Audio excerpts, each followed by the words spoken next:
যা রে যা, উড়ে যা, পাখিটারে বলে যা, সে যেন আমারে কখনো ভুলে না রে। যা রে যা রে যা রে যা।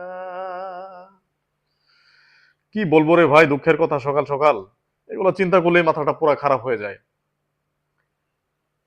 এক কনসার্টে হাসান ভাইয়ের মতো শিল্পীকে এক জেনজি, এক জঙ্গি বোতল দিয়া, পানির বোতল দিয়া ঢিল মারছে। ভাই কাজটা কি ভালো হয়েছে বলেন? এই কাজটা ভালো করছে? স্টুডেন্ট তো ভাই আমরাও ছিলাম, আমরাও এক সময় ছাত্র ছিলাম। আমাদের যে স্কুলের লাইফটা কত সুন্দর, কত মধুর ছিল। আমাদের যে স্কুল কলেজের বড় ভাইরা, পাড়ার যে বড় ভাইরা ছিল, তাদেরকে কি পরিমাণ সম্মান করছি, ভালোবাসা পাইছি, সম্মান দিছি, ভালোবাসা পাইছি। গুরুজনদের, মুরব্বীদের রেসপেক্ট করছি হাটে বাজারে, মানে শিক্ষকদেরকে রেসপেক্ট করছি, শ্রদ্ধা করতাম। ভালোবাসা, আবেগ, কি একটা সুন্দর সময় ছিল ভাই আমাদের সময়।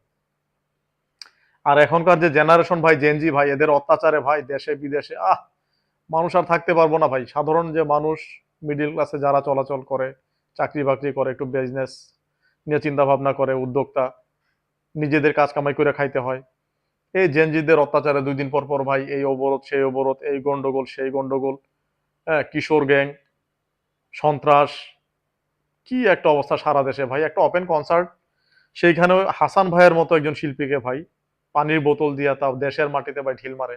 এটা কোন মানুষ ভাই? এটা এটা কি ধরনের জেনজি ছেলে পেলে ভাই? আমি তো এটা বুঝলাম না। আমরা তো এই ধরনের সাহসী ছিল না, আমার চিন্তা ভাবনা ছিল না এই ধরনের উগ্রপন্থীর। কি সব উগ্রবাদী তৈরি হয়েছে দেশের মধ্যে, এদেরকে কিছু বলা যায় না, কোয়া যায় না, দমন করা যায় না।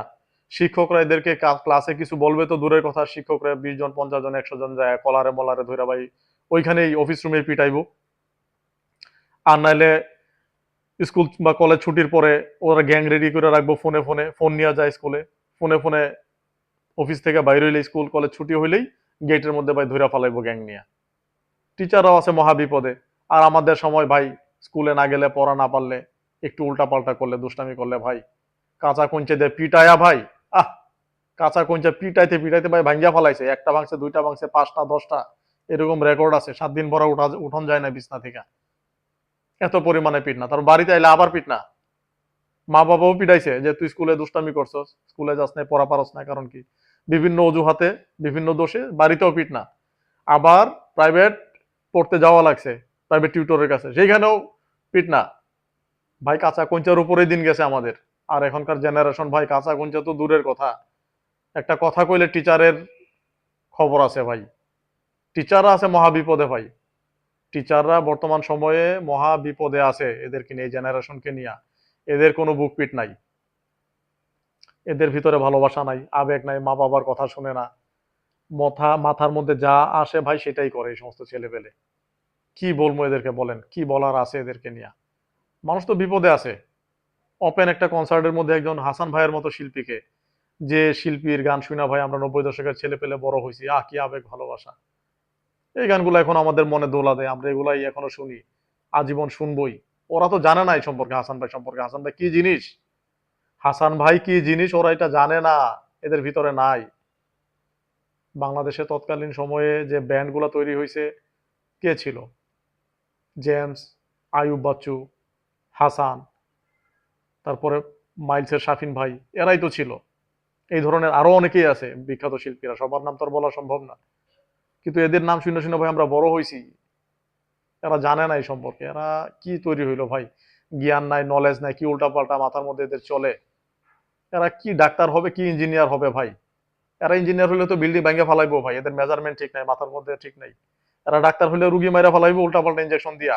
এই জেনারেশন যদি বড় হয়, এদের হাতে যদি ক্ষমতা যায়, এরা কি সায়েন্টিস্ট হইব? এরা তো আগাইতে পারবো না ভাই। এরকম যদি হয় দেশের, মানে এদের মানবিকতা নাই ভিতরে, এদের বিবেক বোধ নাই, আবেগ নাই, ভালোবাসা নাই, শ্রদ্ধা নাই। রেসপেক্ট করতে হবে মানুষকে, বড়দেরকে সম্মান করতে হবে, ভালোবাসা নিতে হবে।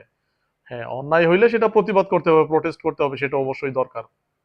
যারা অন্যায় করবে তাদের বিরুদ্ধে কথা বলতে হবে, প্রতিবাদ করতে হবে। কিন্তু আদব কায়দা নাই, এটা ভাই কোন জেনারেশন তৈরি হয়েছে? বাপ মা চিনে না, পাড়া প্রতিবেশী ভাই বোন চিনে না, আত্মীয় স্বজন চিনে না, বন্ধু বান্ধবের সাথে কি আচরণ করতে হবে, ব্যবহার ঠিক নাই। এই বিয়াদব কোথায় তৈরি হলো ভাই? এটা জেনজি, আগে তো শুনি না এই সমস্ত জেনজি মেনজি ভাই। তো যাই হোক ভাই, আমার বলার কিছু নাই, আমি আবেগ নিয়ে আমার মনের ভিতরে উঠলো, আমি দুইটা কথা বলার দরকার আমি বললাম। আমি একা একা বললে তো লাভ নাই, সবাই যদি এটা শুনে বা সবাই যদি এটা প্রোটেস্ট করে একসময় হয়তো এগুলো ঠিক হবে, আর নাহলে এইভাবে চলতে থাকলে কপালে সারা দেশের এবং মানুষের খুবই খারাপ আছে কপালে। ঠিক আছে, ভালো থাকবেন সবাই। খোদাহাফেজ।